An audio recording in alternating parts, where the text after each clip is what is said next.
New ইয়র্কের consulate জেনারেলের কার্যালয়ে হামলা চালিয়েছে বাংলাদেশের নিষিদ্ধ রাজনৈতিক দল আওয়ামী লীগ।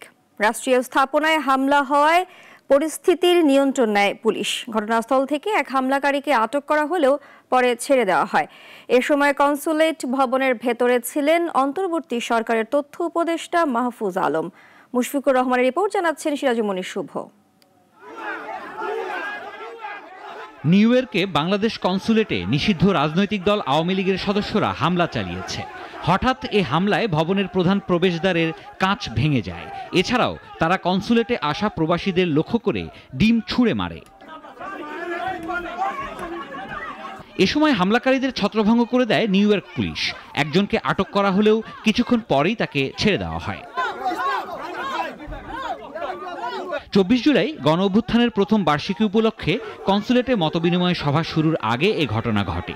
এ সময় ভেতরে ছিলেন অন্তর্বর্তী সরকারের তথ্য ও সম্প্রচার উপদেষ্টা মাহফুজ আলম। তিনি জানান, ঘটনার সঙ্গে জড়িতদের বিরুদ্ধে আইনগত ব্যবস্থা নিতে কাজ করবে পররাষ্ট্র মন্ত্রণালয়। বৃহস্পতিবার বিকালে যখন দেখা গেল যে আসলে বাংলাদেশে ইন্টারনেট শাটডাউন হবে বা ইন্টারনেট বন্ধ করে দেওয়ার একটা আমরা গুঞ্জন শুনতেছিলাম, এরপরে তো হলো 2 ঘন্টা পরে হলো, তখন আমাদের মনে হলো যে বাংলাদেশে আর বোধহয় এটা আমরা প্রচার করতে পারবো না। তো এটা ইন্টারন্যাশনাল স্টুডেন্টদের এবং ডায়াসপোরাকে লাগবে, এবং এই ডায়াসপোরা আসলে ওই সময়টাতে পুরো দুনিয়ার মানুষের কাছে অভ্যুত্থানটাকে পৌঁছে দিয়েছিল। তাই মনে করি এই জন্য আপনাদের প্রতি আমরা কৃতজ্ঞ, বাংলাদেশের জনগণ কৃতজ্ঞ।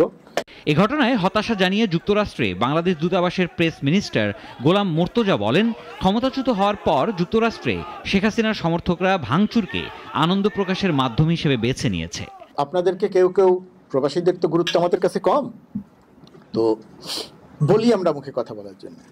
তো এই যে রেমিটেন্স পাঠাবো না এবং এটাকে কার্যকর করে দেয়া, এইটা যে শেখ হাসিনার মতো দখলদারদের উপরে কত বড় চাপ ছিল, এটা আপনারাও উপলব্ধি করেন না, আমরাও উপলব্ধি করি না। তার ক্ষমতার মসনদ পুরো তছনছ হয়ে গিয়েছিল প্রবাসীরা যখন সিদ্ধান্ত নিয়েছিল যে আমরা রেমিটেন্স পাঠাবো না। ঘটনার সময় কনসুলেট এলাকায় সাধারণ মানুষের মাঝে আতঙ্ক ছড়িয়ে পড়ে। ভয়ে অনেক পথচারী ও স্থানীয় বাসিন্দাকে দৌড়ে এলাকা ত্যাগ করতে দেখা যায়। সিরাজুমনি শুভ, নাগরিক।